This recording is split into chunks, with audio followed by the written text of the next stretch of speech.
do before you can make a conclusion out of it. What we're gonna do, we're gonna plot pH versus milliliter of sodium hydroxide added. That data you got. So for example, when you got 0 was 3 point something pH or 2.5, and then your increment in 1 milliliter pH this way. So at the beginning, pH is slightly changed because still there is acid and base, they're reacting. Once you get to the equivalent point, it's gonna jump, and once it jump, means what? Means actually all the acid is reactive. And the first drop of amount of pH, sodium hydroxide added is gonna raise the pH, and as long as we have enough data here, we'll be able to draw a line, we'll be okay. Add at least 5. That's what I said, you need 5 measurements here that go back to 1 milliliter. Because we need to have a data similar to this, even though this person didn't do the graph. We have to, the data looks perfect here, but just the lines was not the right lines. Because we need then, we draw a line, we go back and draw the line here, and here and find the equivalent point. In order to do that, they want you to do this. You draw the best fit for this line, the best straight line with the data. And my advice to you, go ahead and draw everything with Excel, except when it comes to the line. Do them with your hand, with the ruler. Draw this curve here, and then when to draw the lines, just use the ruler. So instead of, okay, so you have one straight line here, another straight line here. Okay, now find where the middle of these two lines, so somewhere here, draw another line that will be in the middle. From this you drop a line, and this is your equivalent point. Say it's 18.0 milliliter. You guys found 17.4, 17.8, whatever number. This is the equivalent point.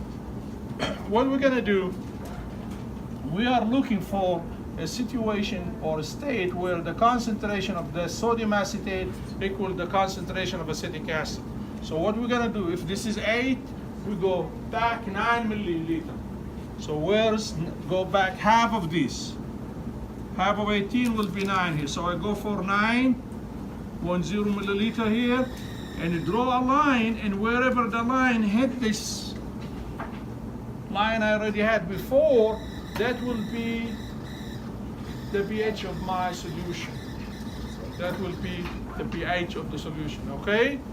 Once it hits, that's your pH. And that's the pH equal pKa. Okay? You go to the equivalent point, 18, half, go 9 milliliter back. This is where pH equal pKa, because this is where, what it is when we go halfway here means half of the acid are reactive and the other half is unreactive. So they are 1-to-1 ratio. And this is because this equal this, we can clean this thing here,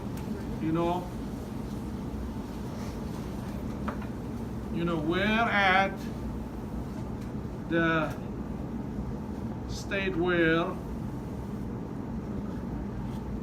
concentration of CH3CO minus equal concentration, or at the point, maybe the point instead, where equal the acetic acid.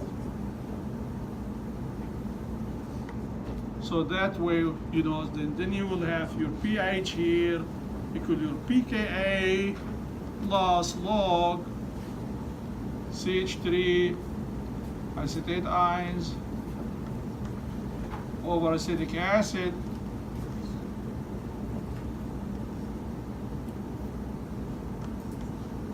this equal 1, and log 1 is 0, and you get the state where pH equal pKa.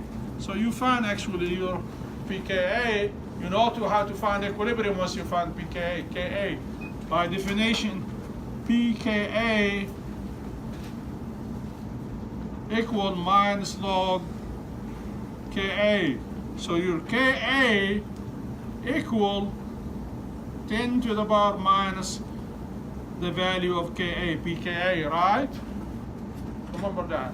And it is, if the pH was 4, then this is will be 10 to the minus 4. If it's 4.5 or 4.7, you need to find the value for that.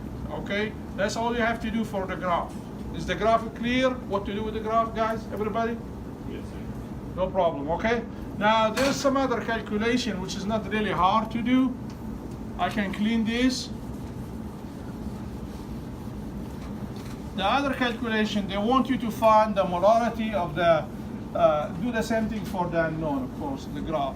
They want you to find the molarity of the acetic acid.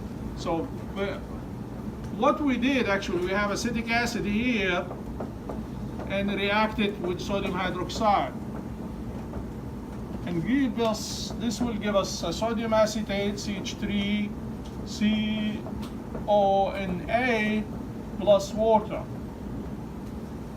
At equivalent point, well, at equivalency, look, they react 1 to 1.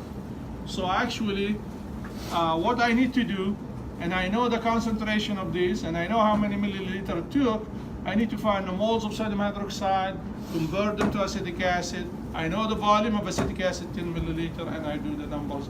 I just run quickly some numbers here, if I find them.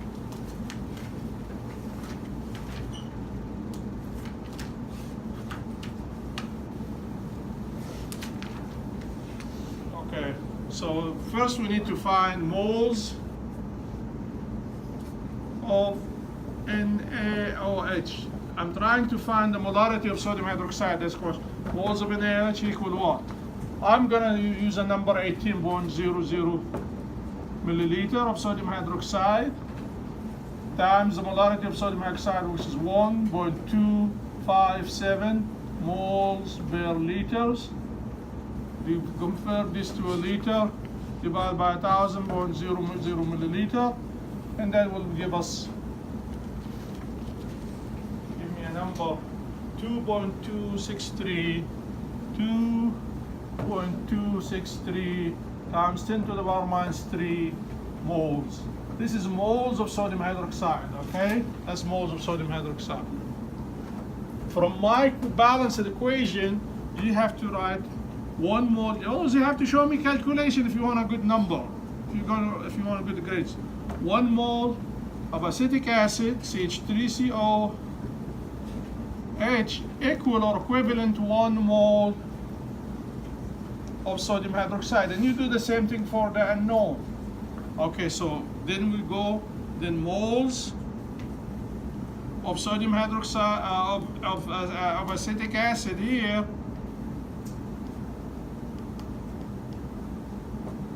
equal moles of sodium hydroxide, which is 2.263 times 10 to the minus 3, okay, times, this is will be moles of an NaOH times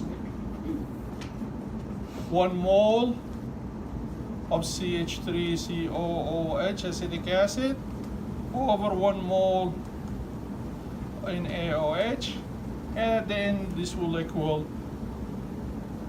2.263 times 10 to the power minus 3 moles of acetic acid. Okay, we find the moles of acetic acid. We need to find molarity. What was the volume of acetic acid? How much milliliter of acetic acid we took?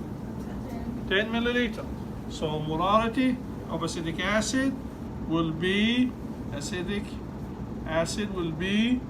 moles over volume in liter equal 2.263 times 10 to the minus 3 moles over 10, and we have 0.00 because that's volumetric pipette.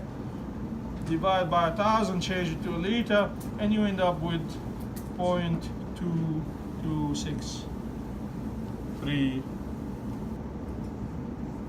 more. That's the molarity of your acetic acid. And if you keep up with your significant figures, I think you have four significant figures here everywhere. You do the same thing for that known. Okay? One thing left is, last question is this clear for everybody? If you write M1 V1 equal M2 V2 and you substitute, are you gonna get the same number? But I'm gonna give you a 0 for it.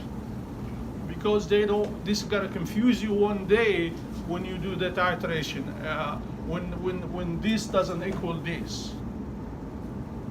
Please follow this procedure, you will be safe.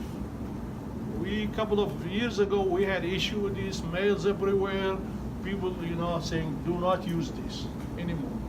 We will use it in dilution.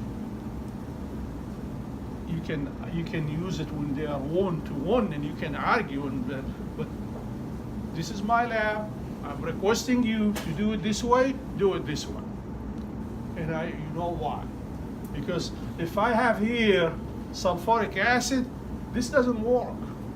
If I have sulfuric acid here,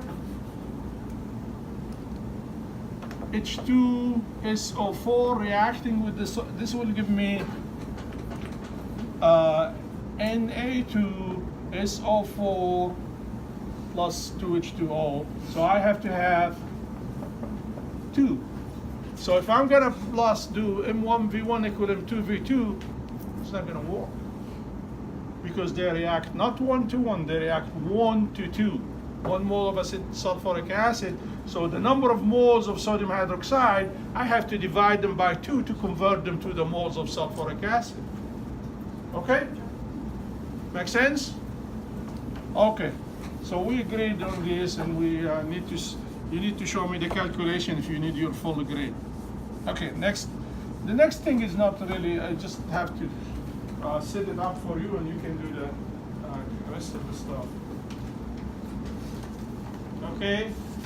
The second question was,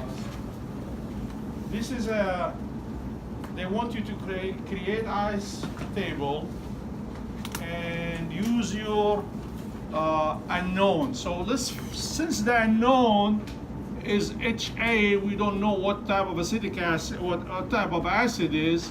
We call it HA plus H2O, and that will give us the H3O plus A minus. And they are saying using the Ka of your unknown. Okay, you find your unknown, you find the Ka. Let's say the Ka, the given things. Ka of the unknown, let's see, is 1.2 times 10 to the minus 4. This is a little bit stronger than the acetic acid.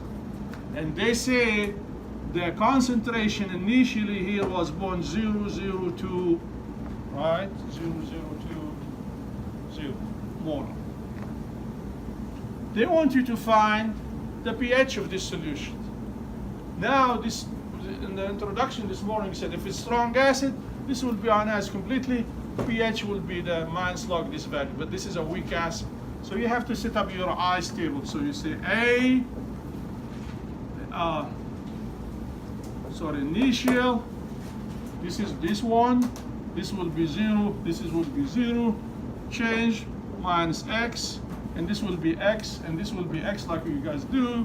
Equilibrium will be 0.0020 minus X,